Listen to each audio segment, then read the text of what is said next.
Thank you for tuning in. Today we have a very special guest, someone probably our most experienced guest in terms of business.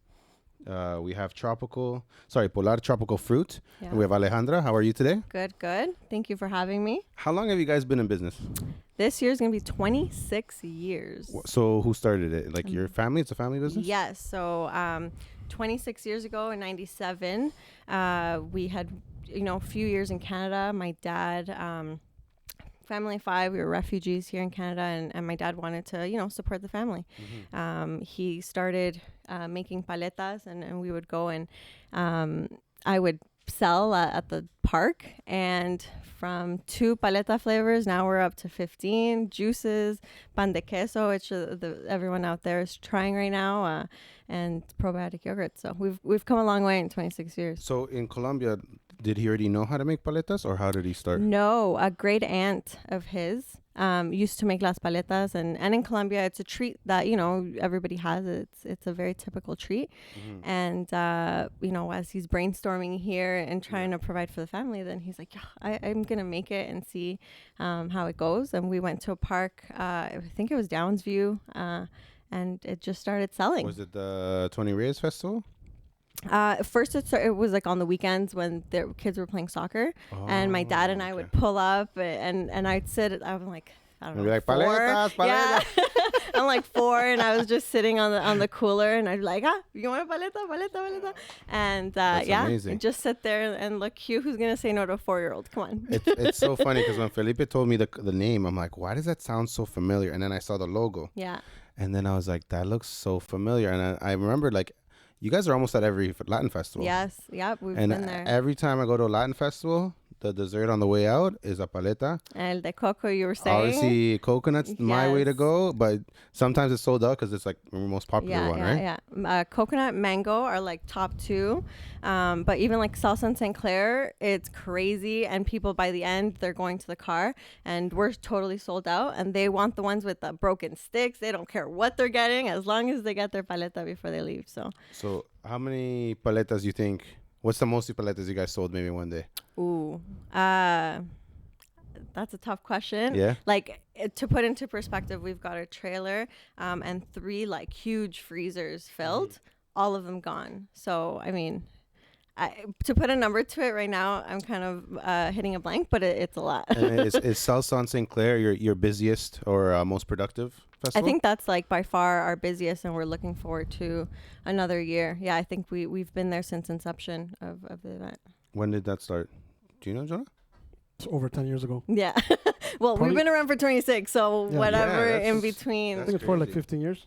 Yeah. 15 years. Yeah, Wow. but we're excited for another summer. And Felipe mentioned to me that you guys are booked every weekend this summer. Pretty much, yeah. That's amazing. We have June. We still got some weekends in there that we can fill up, but July, August booked. Like no social life for us in the summer. Your socializing is you want a paleta? Yeah.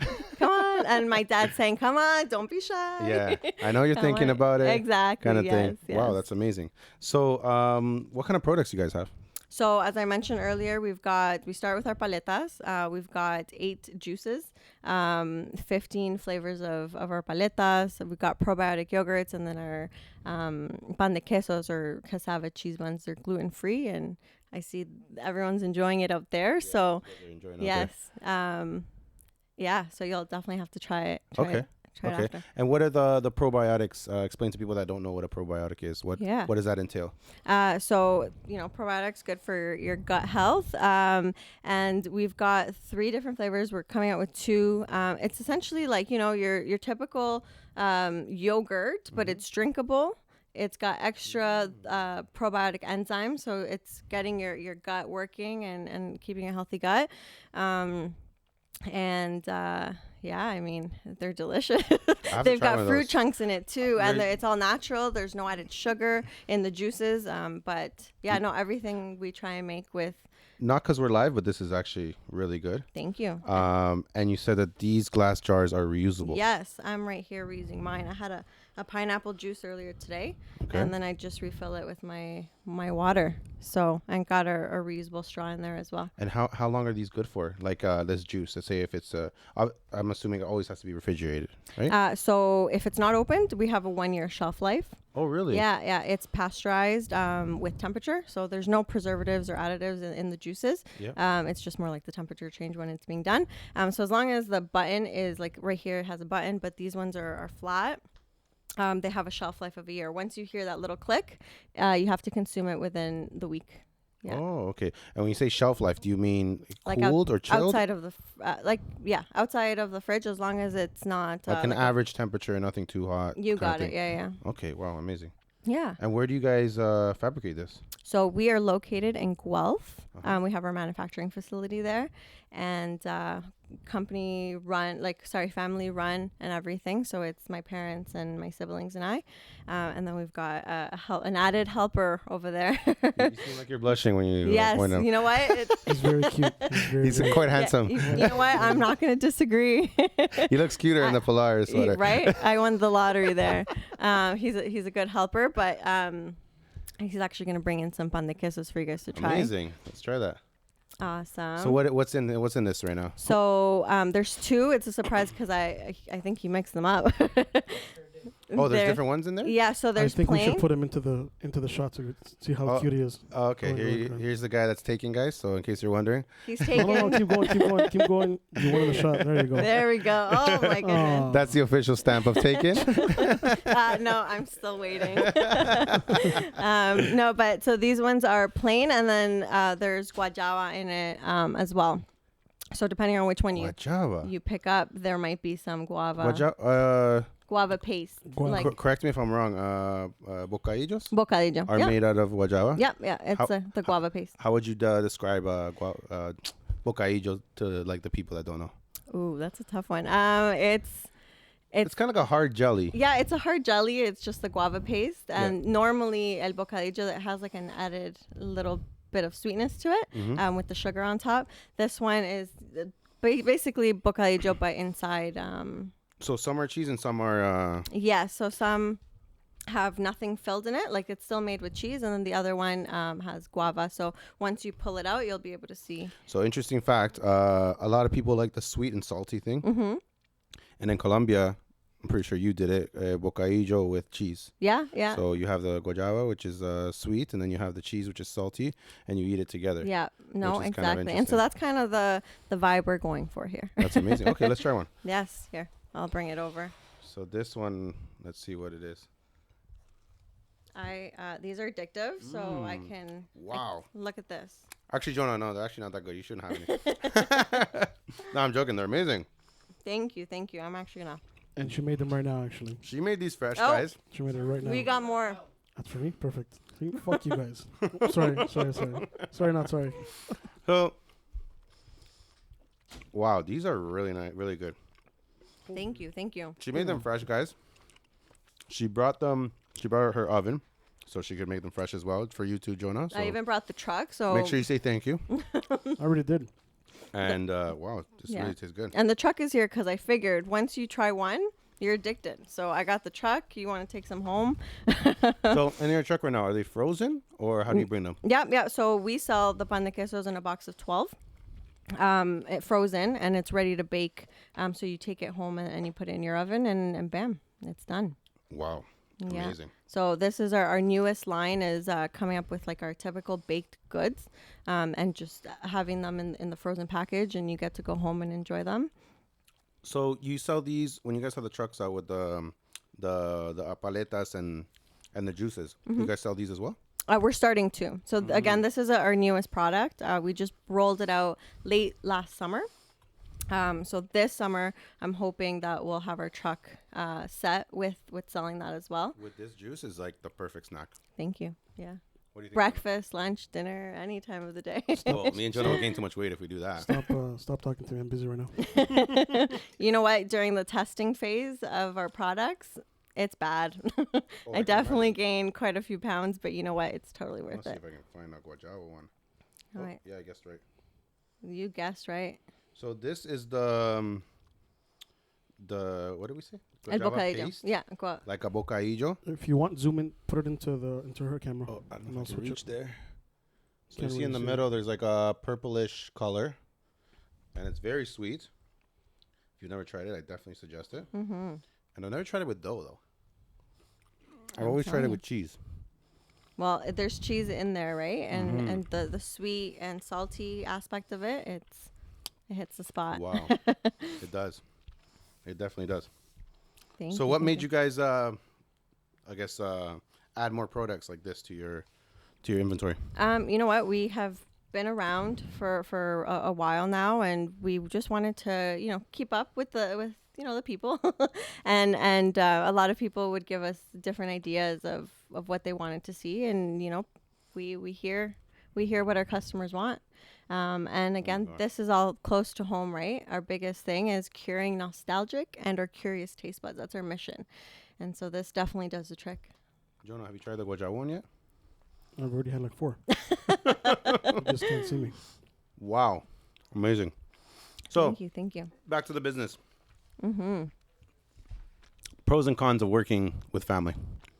Whew, I was actually just saying that earlier. So I actually just quit my career, my full-time job type thing. Yep. Nice. And going full-time into the family business. Now, So you do like it. it has There's more pros. There's pros, there's a lot of pros and there's a lot of cons. But you know what? This is my 3rd time doing this, trying to go full in. And you know what? Working with family is never easy. But you know what? Something that Felipe shed light on this morning actually is you got to enjoy the ride, and family's family, right? So yes, it's like a roller coaster. You have your downs, but at the end, like after 26 years, sometimes I look at my dad and I'm like, wow, like if I how far. ever doubt myself, like I just look at my dad and I'm like, he came to Canada with a family of 5 and has grown this business to what it is. So you guys came as refugees Yeah, to we Canada? came to Canada as refugees, got deported, came back in. You guys went to Colombia, got the recipe, came back. Yeah, exactly. Came back with them. We're like, okay, we're back. We're ready to go.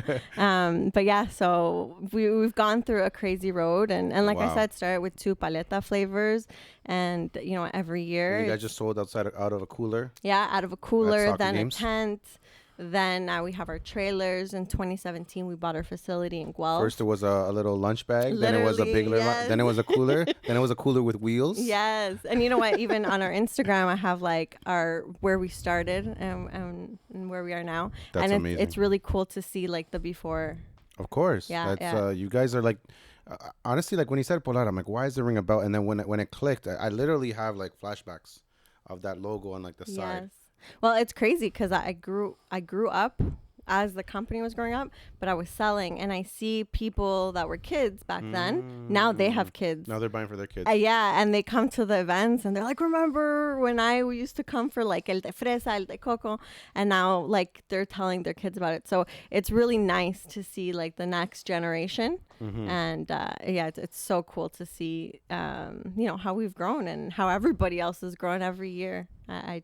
I'm amazed. If you could go back when you guys started, what would you tell yourself as a child Oof, I wish I in would. terms of the company? Yeah. There's like this light at the end of the tunnel. Ooh, I'm gonna cry. Yeah, I mean, oh my goodness, I just got emotional. It's just flashbacks, Yes. right? It's like how far you've come, what you guys accomplished. Your dad taking this, what probably people thought was a crazy idea, to you guys are literally the top paleta and one of the Thank top you. juice companies in all these festivals, which is no Thank you, joke. thank you. Wow, sorry. No. Yeah, no, I think if I could go back, I would have listened and gone more since day one into the company. I think that had we, seen my dad's vision since day one, I think we would be a lot further maybe than we have made it in 26 years. But I wouldn't change anything. I feel like everything has been like Everything prepares you for where you Exactly. are today, right? So you had to learn a certain way, and then eventually it's like even some athletes, they say like, okay, when did you know you were gonna make the NBA? right? Or No, when do you they know when you're didn't. gonna make Yeah, the they were NHL? just like, And they were just playing fun. Maybe some guys even in high school, they were just having fun, and then maybe one person believed in them, grabbed them, and be like, hey, you can actually be Exactly. something. They trained harder, found the Yeah. right people. And No, if I could give anybody a piece of advice is go for it and never give up. Like as an entrepreneur and in business, it's always a roller coaster, right? And as long as you know where you're headed, I have faith that we'll get there. Like we have a long road to go, and there's a lot of visions and things coming up. Like I said, new products launching this year too, and yeah. I'll invite you when I have my private jet. Polar private jet. Yeah, Polar private jet. Anybody Polar that Airlines. wants to hop in, yeah. So how old were you when it started? This was 97. I can't do math, but like 3, 4. 4 years old. So when you I were used to work at the bank. I should know math. so when but- you were a child, let's say before you were a teenager, how many paletas did you think you costed the company? Oh, a lot. Yeah. Although I would say there was child labor there. Like for our coconut paletas, actually, we started the way that we used to make those paletas. Yeah. Literally grab the coconut, break it, take the water Wow. out, shave it. And I'm like 5, 6 years old doing this. Anybody coming to my house, they knew we were putting them to Oh, work. the Canadian government's not watching. It's okay. Yes. Sorry. Don't listen to us. We're all legal now. Yeah, exactly. I'm Canadian too, so you can't deport me. Yeah. There you go. There you go. Yes. Okay, so wow, like amazing story. Thank you. I love where you guys came from. Little do you know, like you see some like you see these big names, or you see these big trucks, or you see these big businesses, and you're just like, oh, it's probably just someone with money. Who knows, right? But then it's like you guys like literally could make a movie out of like everything that you guys have gone through. So you. congrats on everything you guys have done and where you guys are going. Where can people find you? At Polar Tropical Fruit on Instagram. Okay. Our website, polartropicalfruit.com. You will see a lot of my face. I do some cool videos of how to mix your drinks into cocktails. And our taste testers, my niece and nephew, they're on there as well. They're #1 taste testers of the company. So yeah, you can find us there. And then all summer long, again, every weekend, check us out on Instagram. We'll be posting what events we'll be headed to. Okay. Yeah, we're busy all summer, so And we'll what be else? seeing you there. Anything else you want to include about like future plans or what you guys are up to? Follow us on Instagram and you'll find out. Okay, there you go. That was a trick question. Yeah, right. She gave me that trick question, but she tricked me. Okay, Alejandra, thank you so much. No, Polar thank Tropical you. Fruits, reusable glasses, which you can use for your water after, You like got that. it. Our reusable straw. Amazing pan de queso Thank you, thank and you. pan de guayaba. Would you call it, or what Yeah, do you? pan de queso con guayaba. Con guayaba, which Yeah. is amazing. And the paletas. If you guys ever see them, grab a coconut paleta and you won't regret it. I My promise. favorite's blackberry. Mora, but- Mora, Yeah, Mora, Mora, there we go. What a- Yeah. It's Mora and then fruit punch. Fruit punch, But the fruit punch has to have the grape. the grape at the La bottom, yes. paleta? Yeah, or else I'm not gonna buy it. It's like the worm in the tequila bottle. Exactly. Yeah. But Yeah. better. 'Cause it's frozen, Yeah. so it takes longer to eat. Yeah, Ah, no. okay. We're known for that one. We took it out once and people got mad. This guy, So, this guy yeah, made this one was probably Trust me. a petition online. So a fun fact for those that are watching. exactly the Um, grape at the bottom of the. They've my parents own the a Fuente at the Plaza, and we've been selling their products since day one, since they opened. Wow. Thank And you, like yes. that's where we know each other, because like when she walked in today, she's like, "I know you," and I'm like, "Yeah, Yeah. my parents are La Fuente Yeah. and whatever." Same cute face, just a beard now. And chubbier, Chubbier, yeah. but yeah, Couple paletas later. a couple. Hey, these are healthy guys. These are. Couple pan de quesos now. Yeah. Okay, Alejandra, thank you so much. No, thank you, Appreciate thank you you. coming by. And guys, check them out. Go to the festivals. I mean, a nice fresh drink, a nice fresh paleta, popsicle, basically, for those that Yeah. don't understand.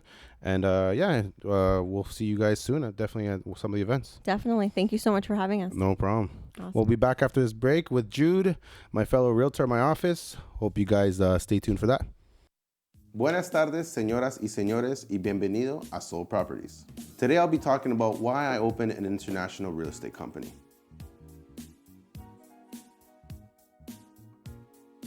Born in Canada with Colombian parents, I often visited Latin America.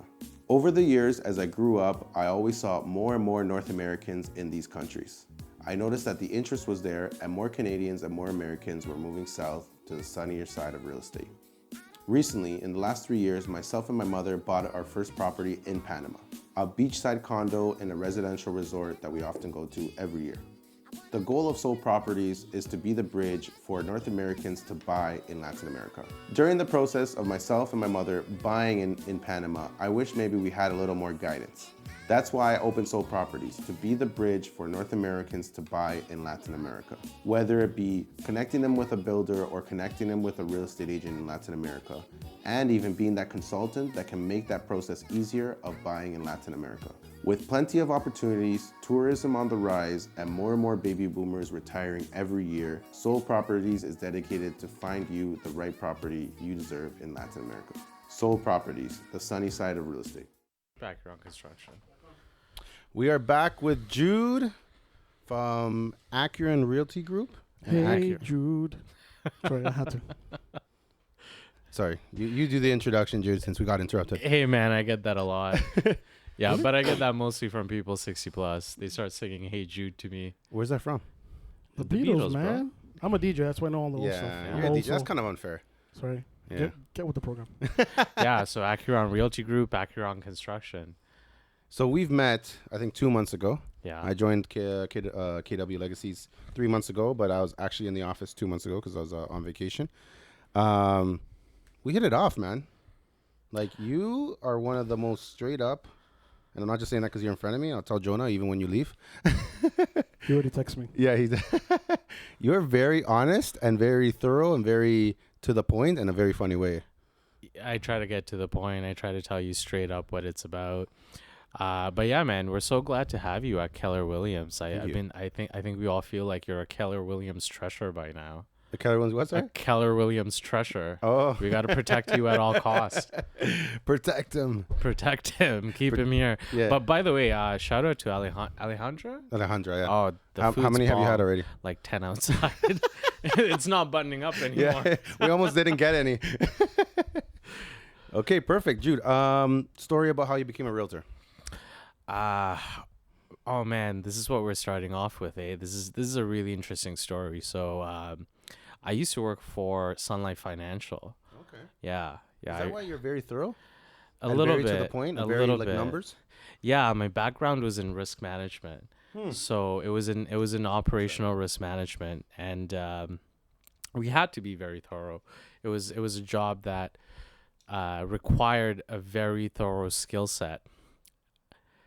One day, I got yelled at by my VP for no reason, for trying to be a little bit creative, and it was just a terrible moment in my career. I kind of just looked at the whole situation and said, you know what? There's no room for opportunity for growth here. I don't feel appreciated here. I don't think I can elevate here. I don't think I could, reach my potential. And I just went down to the cafeteria, and then I was having like a Subway or something, and I said, I'm gonna go get my real estate license. I didn't think twice about it. Did you quit in that instant? I didn't quit in that instance. I still had a mortgage. Yeah. I had a variable rate at the time. Rates were going up. I had to pay the mortgage. So I didn't quit in that instance, but I quit 3 years later to that day. Wow. 3 years later to that day, I quit. I left my job. And in those 3 years, I was sort of getting my license, building up my business, making the contacts that I needed to make. But I look back at that moment consistently, and I'm really thankful it happened because, at Sun Life, I would have been here, but I've been able to kind of elevate myself to another level by becoming an entrepreneur, which is what I always wanted. Wow. That's an amazing story. And then when you left, I guess you felt super relieved, like a weight off your shoulders. Yeah, it was, in the beginning, it was more of a weight on your shoulders, right? I remember that first month because I was constantly having these conversations with our team lead, with our brokerage lead, Anna. And I was saying, I don't know if I can do this. Like, I feel like I'm getting lucky.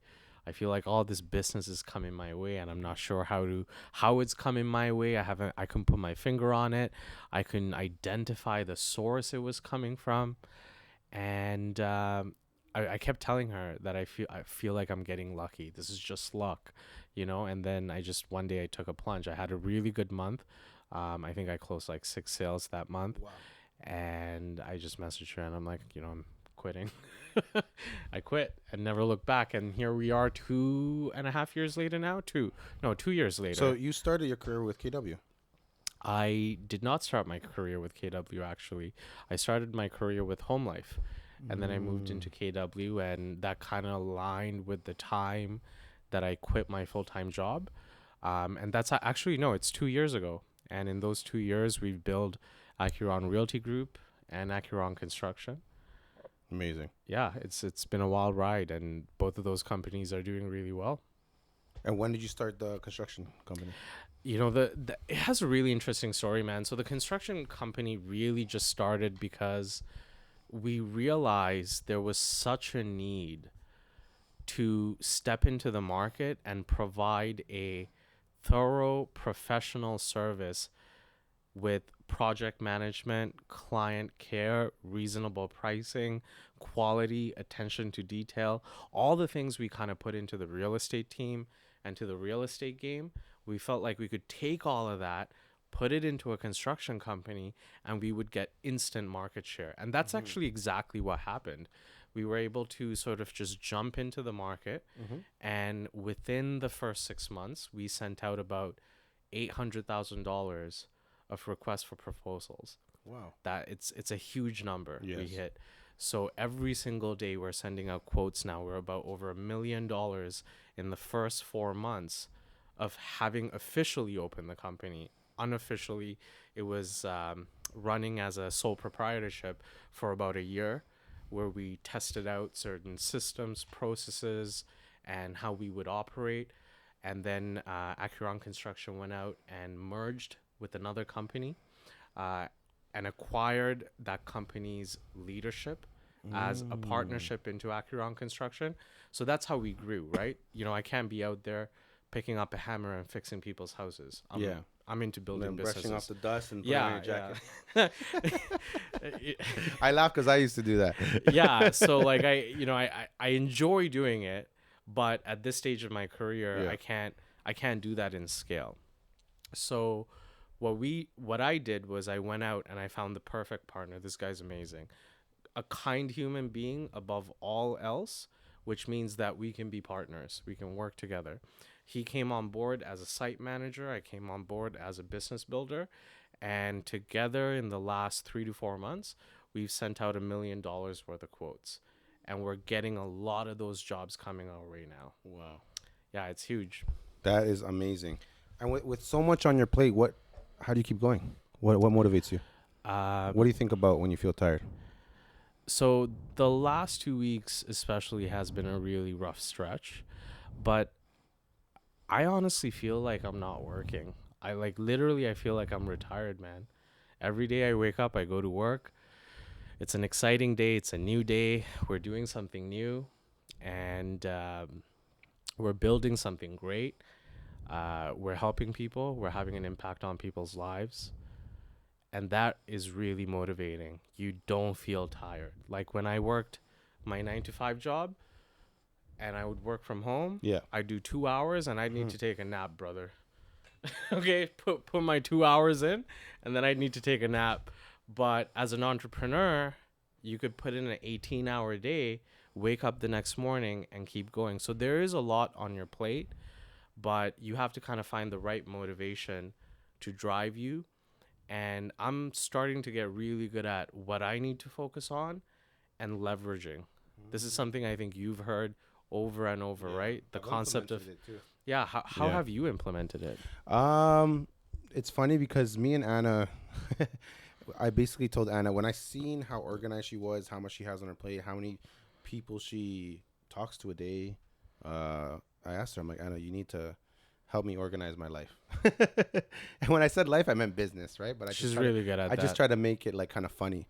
And she told me, okay, what are you looking to do? And I said, okay, I want to do this. I want to do that. I feel like this project has a big potential. I still want to lose sight of my clients at the same time. And then she kind of just got me organized. And that's why I think the timing of switching to KW was perfect, because it was during the winter. It was a bit slow. And, well, at least for me, during like December and January, that's why I usually like to take vacation around there. And then even when I was away, I was brainstorming. I was taking down notes. What do I want to do when I get back? What do I need to do when I get back? What do I need to organize? And then I read, well, I saw TikTok yesterday, and I'll send it to you too after I sent it to Anna yesterday. That basically said that people that are successful are people that make systems. So just like you right now with your construction company, you have a system. You were telling me about your lease system and how you Yeah. said you named it something.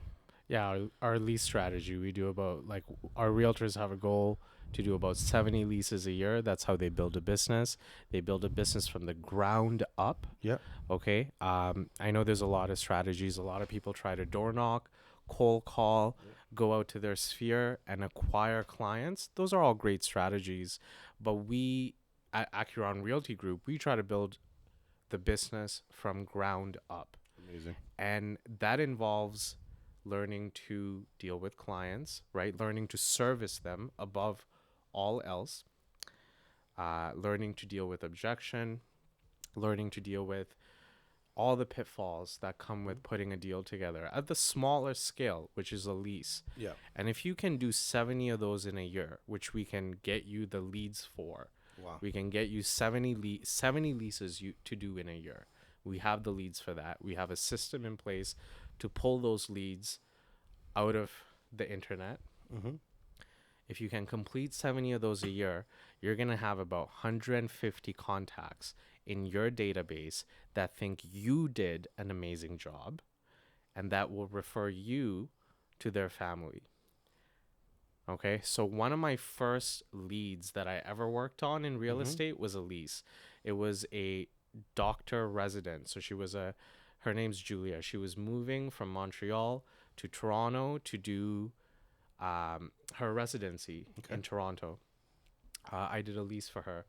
And she actually gave me a whole bunch of other lease referrals that turned into buyers, buyers. And that single lease has sort of entrenched me into the medical community, which it's just year after year, it just keeps on giving.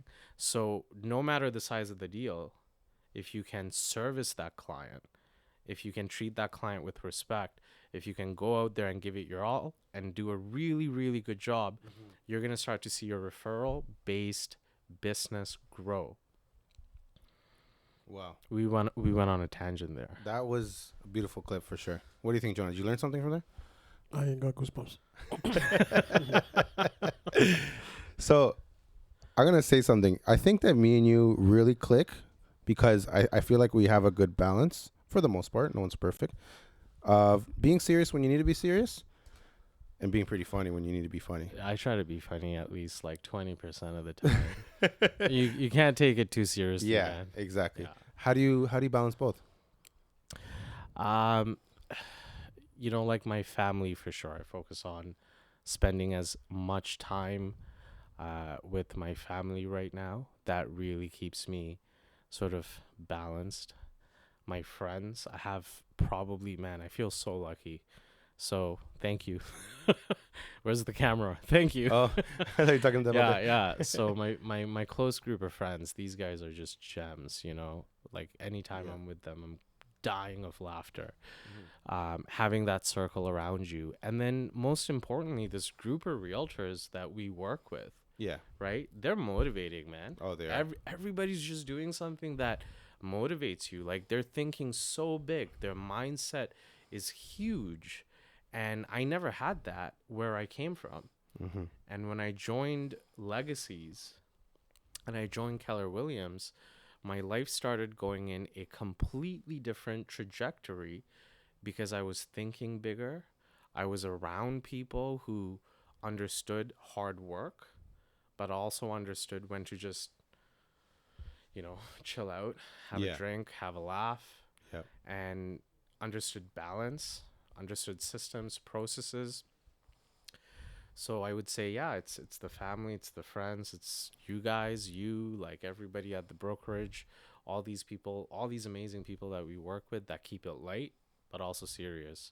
Exactly. We keep it light, but we get shit done. Yeah, exactly. I think one of the coolest memories so far in like this short time that I've been at Keller Williams, after our award ceremony, there was like 15 to 12 realtors at the office, Yeah. and just the energy was, everyone was on the same page. Everybody was like kind of working, but very chill, Yeah. because we just had an award ceremony. We were there all day. It's obviously very draining, very tiring, plus everything else we got going on. And that's when I realized, I'm like, when you walk into somewhere where you feel comfortable and when the time is right to be a certain type of energy and everybody's kind of like on the same page, like that doesn't have a price, kind of thing. No, You know what I not mean? at all. Not at all. And I think, unfortunately, I think some people fail to see that and limit their own growth, right?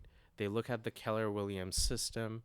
They start counting the pennies. Yep. They're penny foolish. What is it? Pound wise, penny foolish. I'm not Pound even sure, but it pound sounds right. pound wise, penny foolish. Yeah. And they don't see the potential for the bigger picture. And if you can't see the bigger picture and you can't see that future potential, Yeah. and I find that a lot of people who don't join us, who aren't part of the brokerage, who aren't part of this system, who aren't part of this group, they fail to see the vision, and they're setting themselves to a very substandard vision. And that's one of the worst things you can do, man, because you are going to go as far as you can imagine. And if you can't imagine that growth, then you're never going to go there. So yeah, it's really I'm really grateful to have that and be surrounded by people like that. Of course. No, it's honestly, you can't put a price tag on that. Definitely can't put a price tag on that. What are some of the things you had to overcome in your career? What's one thing you told yourself, Jude, it's time for a change in the last couple years of your real estate career? Bro, I failed so many times with the construction company and with the real estate team. Acuron as a company, the real estate side failed multiple times. The construction company failed multiple times. And the failures were primarily driven by me, just not knowing how to manage, not knowing how to put the right systems in, not knowing what the next steps are, just getting analysis paralysis and getting bogged down into the detail and not being able to have a vision, an objective I was working towards. So funny enough, the construction company, I started it unofficially as like a test run twice. And I shut it down. I said, I'm never doing this again. And the success for that really came when I found the right partner that I could work with. For the real estate company, Acuron Realty Group, which is really thriving today, it also failed twice. I wanted to start it, it failed. We started it, it failed. And then now it's thriving today. We have 3 realtors, we have 2 staff. We have 9 to 5 coverage. They're doing deals. I think we've been closing at a volume where we're probably number 1 and 2 in the office every single month. So the hurdle there was always being able to look at yourself, humble yourself, and be like, you don't know everything. You didn't do everything right. You got to figure this out. If you want to try again, you got to have a fresh perspective. You got to humble yourself and go learn from the people that have done it, because nothing needs to be reinvented. Everything's already written down. Someone's done it. Just go out there and figure out who you need to talk to, who you need to kind of take the script from, and then you run with it. But all those failures, I wasn't doing that. I was just trying to invent. I reinvent the wheel all on my own, and it wasn't going anywhere.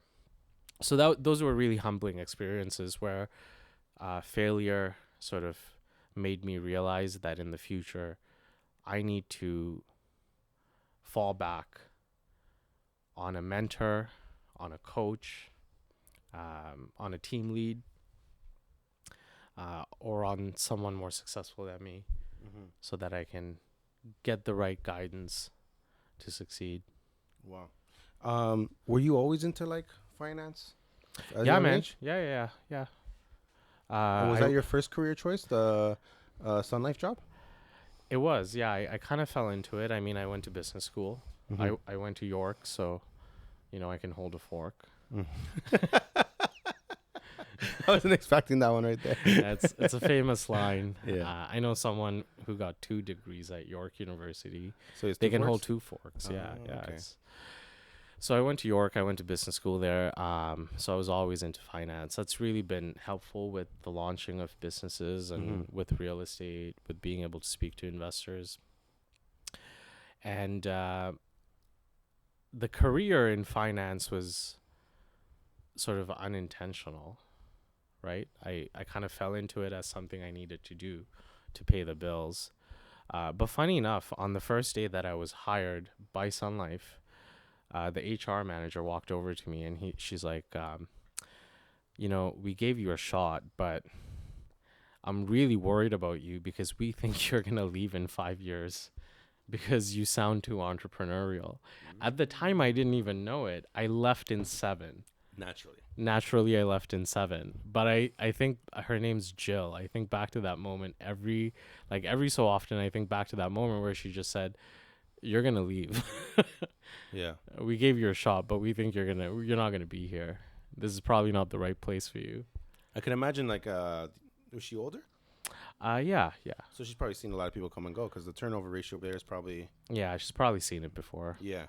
She saw all the The signs. He's amazing, but he's not staying. It's like when like a low division soccer team has like a superstar, and it's like he's gonna get sold to somebody. Yeah. He's going to Madrid. He's This going to guy's Barca. out. He's just doing his time here. Exactly. Jude, what advice do you have someone that's considering switching offices or considering a real estate career? I would Other say than coming to Keller Williams Legacies. Yeah, honestly, man, I think a lot of people look at this industry as a sell industry. And I'm going to be very honest. A lot of the training I've seen is focused on sell. Forget selling.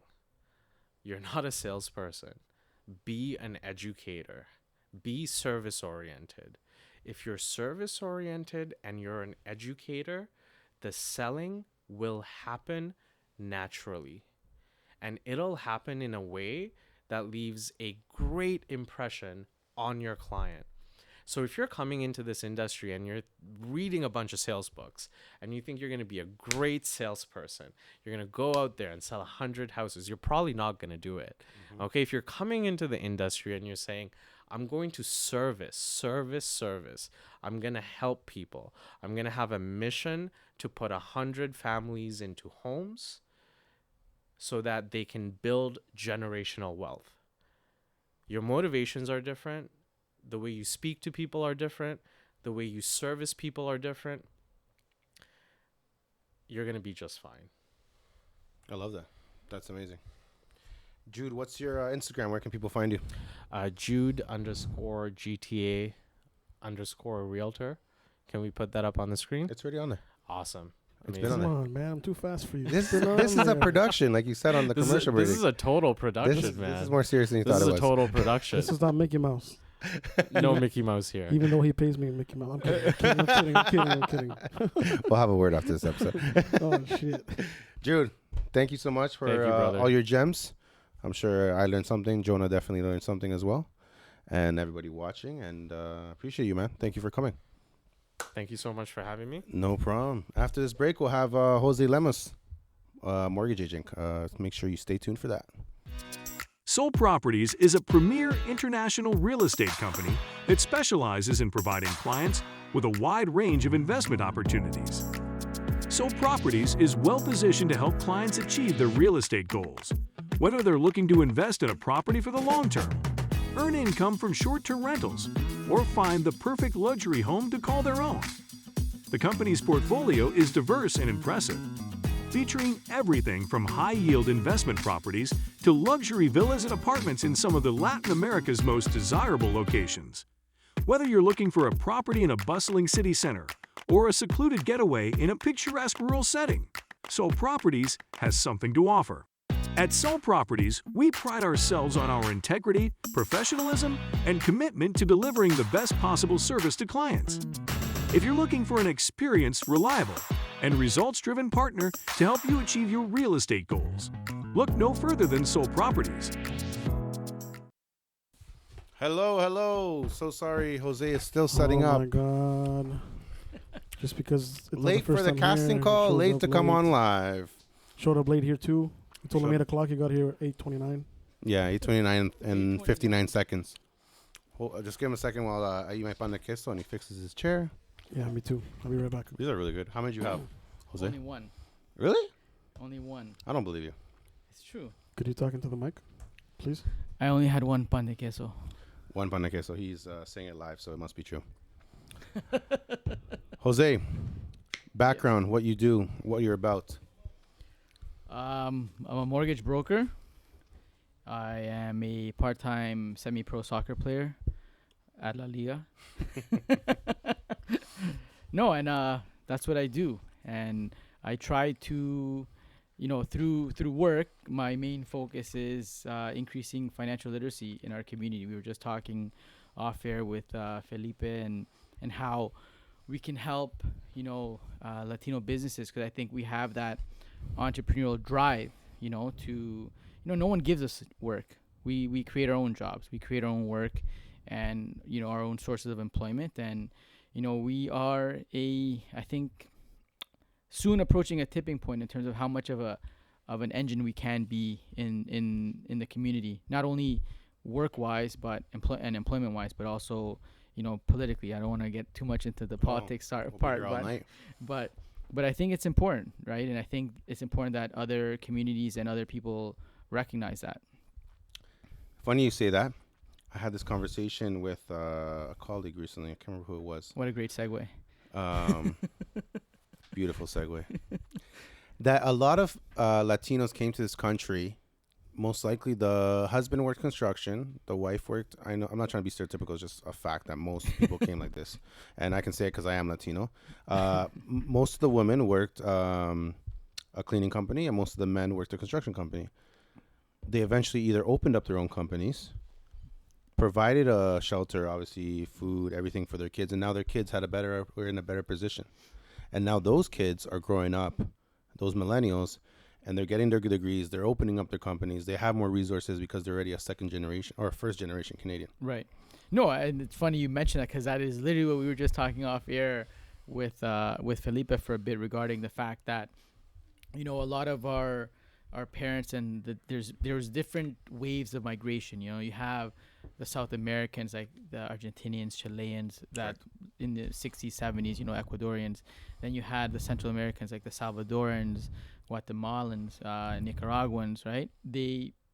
And now you're having a lot of the Mexican, Venezuelan, Colombian, all for different reasons in a way, So, but what's the common theme? Like you said, they come here looking for opportunity, and they don't wait for like the government to give them work. It's like, I'm gonna I'll get a job maybe for a bit, then they realize I don't want to work for somebody else.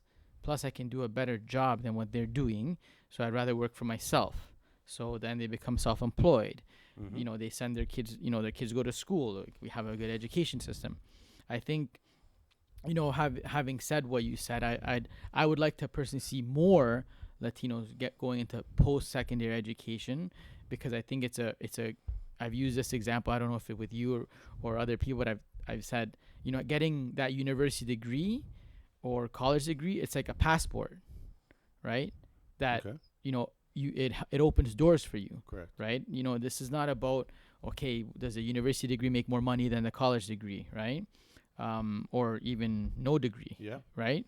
So, if people want to start out their businesses, and, having that degree of some sort gives you a foundation. And I think that gives you, maybe not in your first year of business, second or third, but down the road, it gives you a step ahead of somebody else who might not have that foundation. Correct. Right? So, again, to your point, I think, our parents came here, worked hard, and, this generation is, I think, to in some extent, working harder because that they have to just hustle harder because now there's more competition, right? So you have to Plus stand. inflation.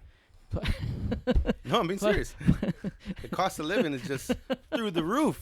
Sorry, I think that one caught me really off guard. Like, plus inflation. Yeah, inflation. I forgot what the ratios were, but they were saying like, okay, yeah, I bought my house in 1990 for this much, and it was much cheaper. But obviously, the pay was a lot cheaper as well. Right. But the increase of housing versus the increase in average pay is not equaling the same ratios. I think So it goes back to your point about hustling harder. You need more capital. You need to save up more money to even purchase a property. No, you're right, and I think I have this sometimes debate with people that say, yeah, you just have to save your money. It's like, yeah, you do obviously to save for that down payment, but it's kind of like what happens now where you've saved even 50 grand and you're like, well, you qualify for a $150,000 house. It's like, where are you gonna find that? Yeah. Or 250K or whatever the case may be. Matter is, like you said, everything's just more expensive. Wages haven't caught up. Prices are borderline ridiculous, and the average person who has a average type job can't buy anymore. And I know this sounds very doom and gloom, right?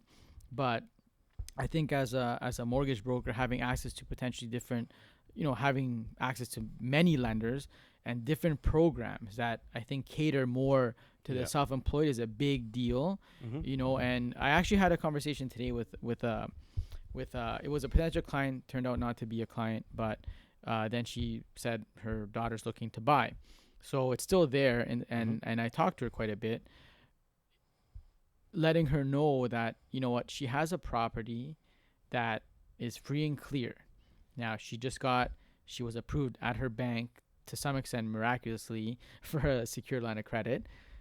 And I know her employment situation. So that's why I'm saying, kind of sarcastic, miraculously that she got approved. But when she mentioned that her daughter wanted to buy, and she said, okay, her daughter has some credit issues, income is there, but credit issues. But I said, were you aware that if you, did this type of mortgage product and lent her the money, and then we secured that, let's just say $100,000 down payment on the condo she buys or the house that she buys, to protect your to protect your money, because when she sells, or for whatever reason she sells, the lawyer has to pay out the mortgage, and they got to pay you back your $100,000. It was a bit of silence on the phone, because she's like, you can do that? Yeah. Like, I wasn't aware of that. And these are the things that it's surprising, because I think we have to improve that financial literacy. And I think the only way that we're going to get, close that gap is having those conversations between the millennial generation and the older generation, their parents, right? Or grandparents. If maybe the grandparents are the ones that own the home. So we have to have these, I'm sure you've said it many times, you have to, get uncomfortable to get comfortable, right? And we're not going to get there as a community. So you do listen to me sometimes. In this case, and so those are the conversations that we have to have, unfortunately. Of course. But it's for the benefit of creating, I guess, that wealth, because why is it that other communities are doing what they're doing and we're still kind of like figuring things out? Like, I think we need to be taking those concrete steps to actually figuring out how to make, how do we make this plan to buy this house? So I have the solution, but it starts in one place. Please tell us. You need to run for MP. It starts at the top. If Jose Lemos would listen to myself and his other 637 friends and become a politician already. 38. Bro, Jonah. I forgot I'm his friend. Yeah, sometimes. sorry. Jonah didn't click the survey. 638 friends and become a politician and become an MP like he's meant to be, probably. It will start at the top.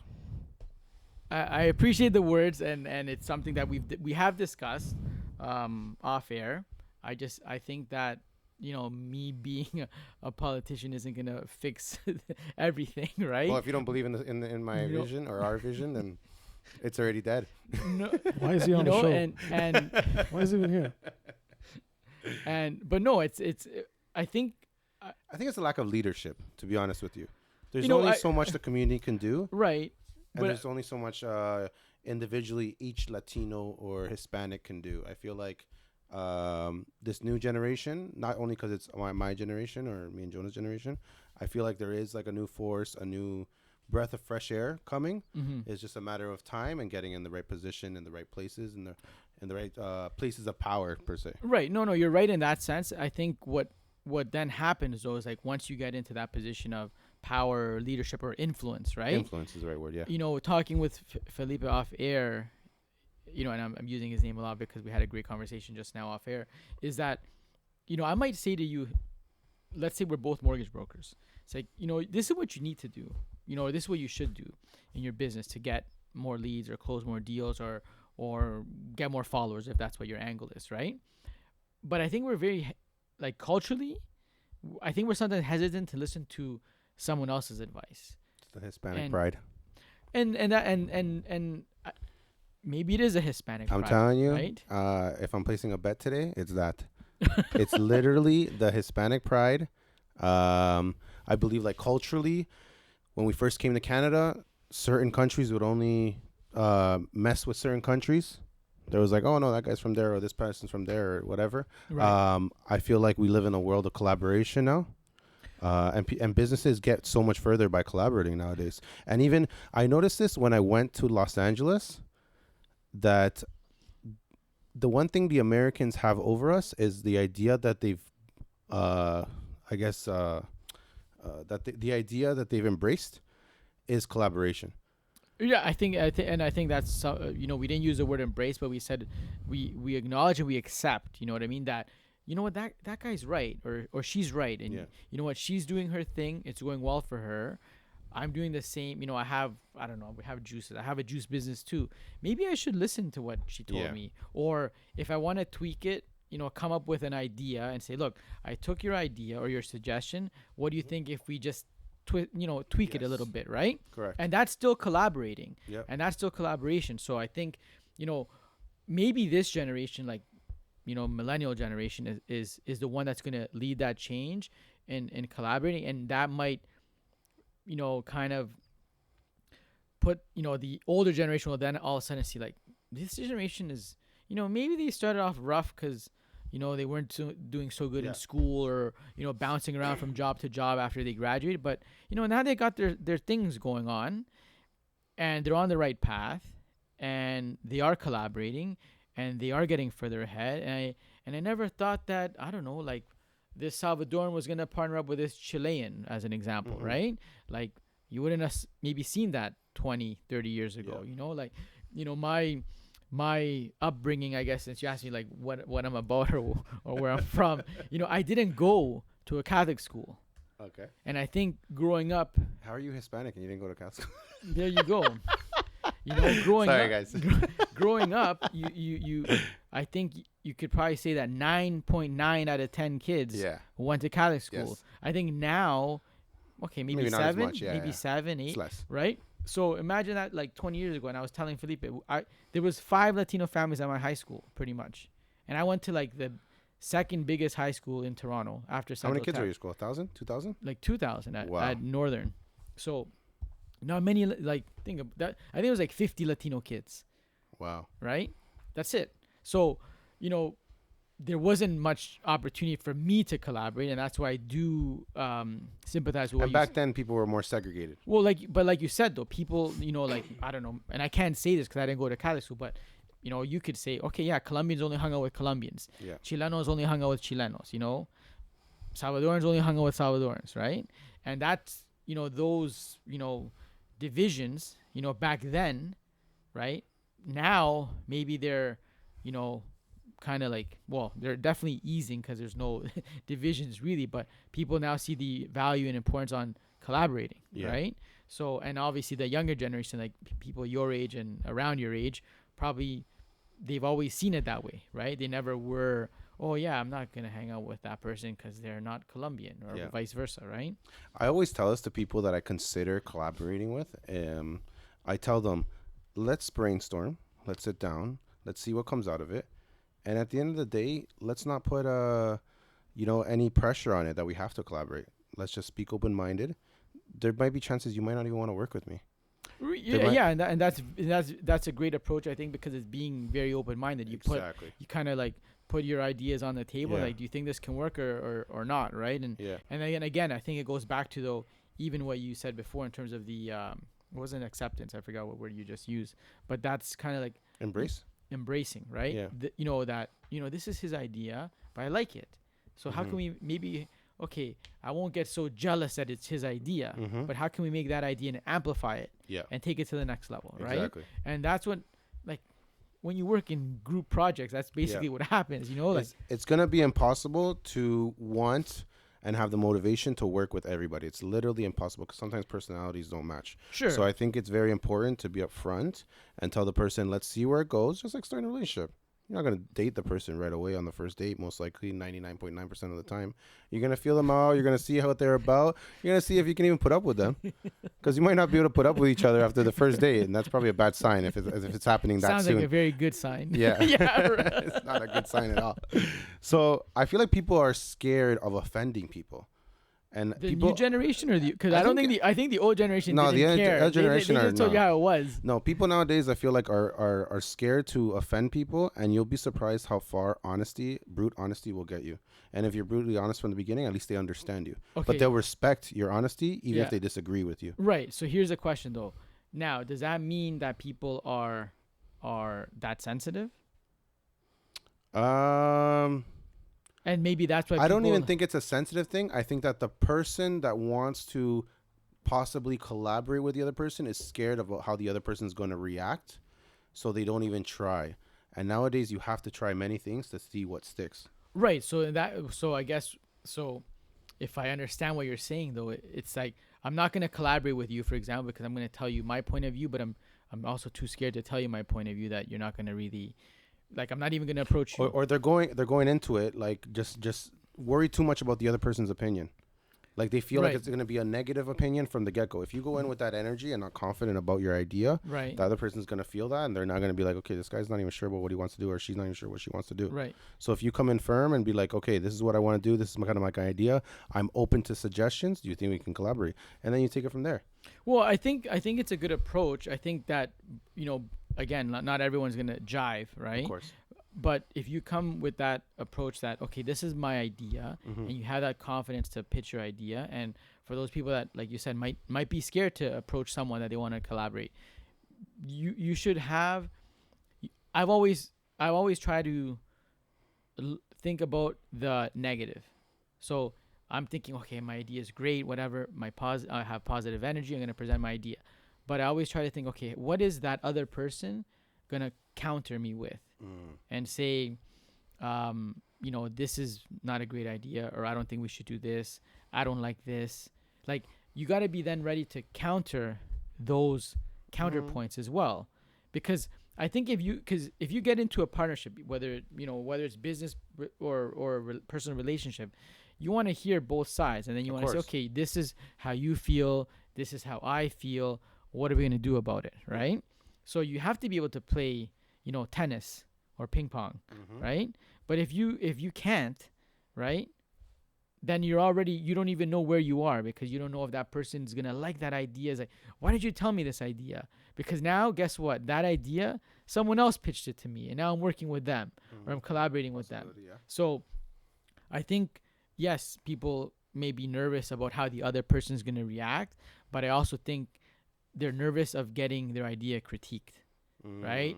So they also, you know, that's why I said the sensitive part, because I think if you have, you know, the courage or the guts to tell a person how it is with their idea, you're not, you know, lacking confidence, right? But if that person then counters you and says, yeah, you're right, you know, I agree with that point, it's probably not the best idea, but what if we did it this way? Now you kind of put them on the back pedal. Correct. And that also, to me, shows that someone's prepared. Because when I've had to either deal with interviews or just collaborating, it's like I listen, but then I come back with a counterpoint, and then it's like, if they can counterpoint the counterpoint, then it's like, okay, we can build on this, because now we're communicating. Yeah. But if you can't, I always look at it that if I come to you with a counterpoint and you have nothing to come back with, then I feel like you haven't done your homework, or you don't know your business plan, or you don't know your business idea like fully yet. But that doesn't mean I won't work with you. Gotcha. That just means it's going to be harder to play tennis, you know, because I'll serve and hit the ball, and you'll just catch it and hold on to it for now until you know what you want So to point do. of the story is don't play tennis with Lemos. Ping pong's not. I'm too old to run around the court. Play ping pong. Bad for your ankle. Tennis is bad on your ankles. I have 2 torn ligaments. Lemos. So point of the story is we like where the Hispanic community is going. A lot of work still to do.